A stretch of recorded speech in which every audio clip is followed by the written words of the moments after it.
The gospel reading today has much to tell us about discernment. The end, the goal of discernment is the identification of the best or the truest outcome and the determination to do what is necessary to achieve it. Last week, the parable of the wedding feast was also about discernment. The wedding banquet, it turned out, was not limited to one nation, but to many, so all are welcome. But if one decides to come, one should come prepared for the feast. If we come but don't take it seriously, if we don't discern properly, we will be in serious trouble. This week, we get the gotcha question about taxes paid by Christians to a pagan state authority.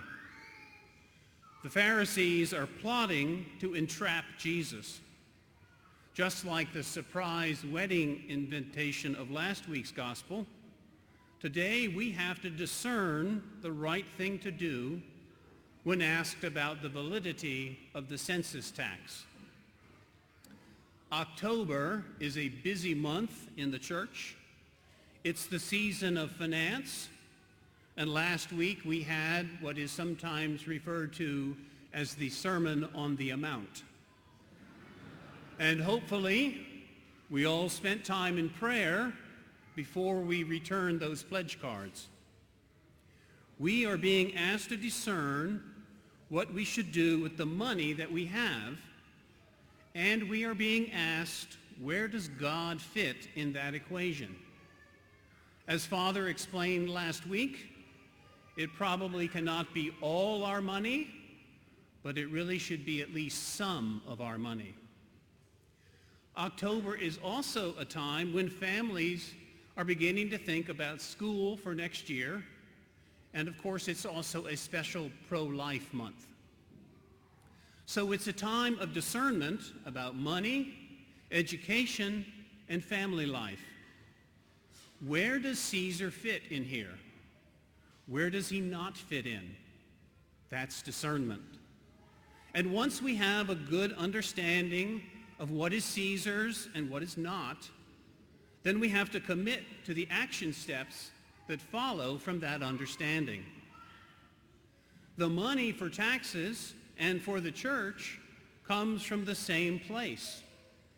It's whatever we do to put bread on the table for our families. So, it's all coming from us, which makes it our money. But where did we come from? We came from God, with our parents cooperating to give us birth and raise us. So in the end, all my money actually comes from God.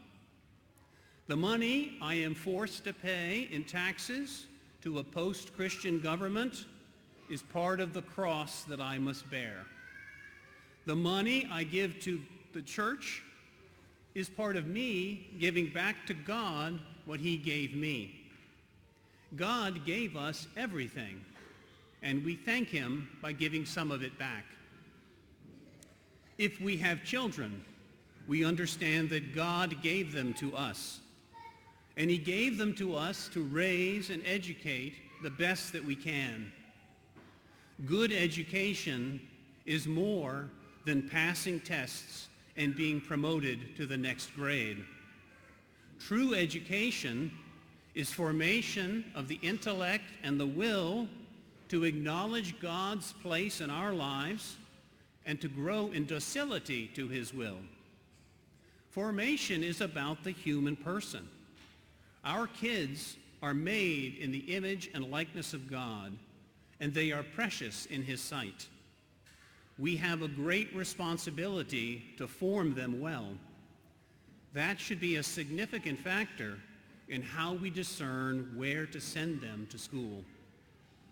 We defend the right to life, and we should likewise defend the right to proper formation and education. Good Catholics know that the devil is the ruler of this world, and they know that he is the father of lies. As parents and grandparents trying to get our children properly educated, we are often challenged in that pursuit by the devil, and this can take many forms. For example, we allow ourselves to become convinced that we have no choice in the matter, that there are no good choices where we are, or that the school system doesn't give our teachers the freedom to be honest about the abilities of each individual child, and so the teachers are pressured to go along with the flow even when they know it's not right.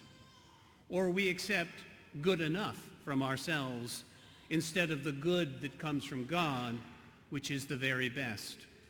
So we end up mailing it in. Or we figure out how the game is played and we just play the rules of the game.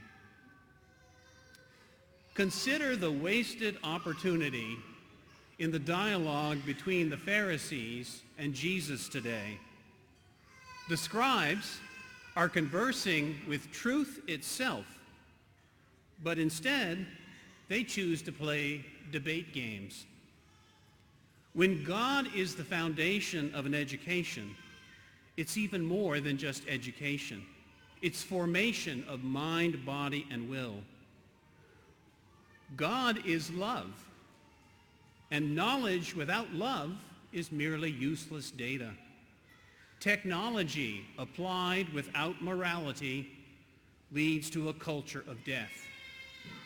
Society is best served if God is in our schools. If we are seeking the best education for our children, then we should look for a school that lets God be part of that curriculum. The current effort by some activists to chase God out of every school is very sad, and we should oppose it vigorously. When God is the foundation of an education, then education can better fit the student. Some people may not be able to hear this, and I say this as the son of a professor, but it is okay not to be good at calculus. Formation of the human person recognizes that we are all very different.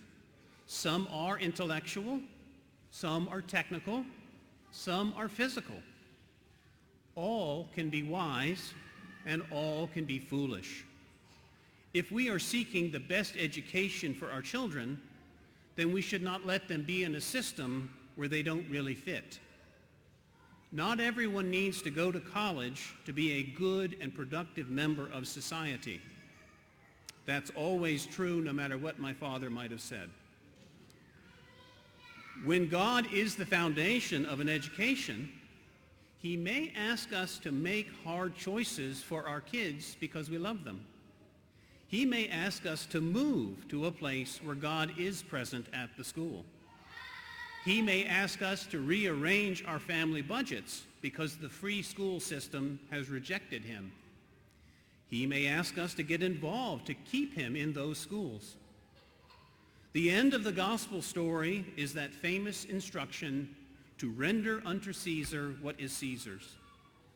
The Roman Empire at the time of Jesus was a pre-Christian culture. In 2023, we live and pray in a post-Christian culture. Caesar seems today, as he did back then, to be invincible. The good news for us and the whole world is that Caesar is just a blip on the salvation history of the world. Discernment is critical to good stewardship. Give Caesar his coins. Give back to God the good things that he has given you, your money and your kids.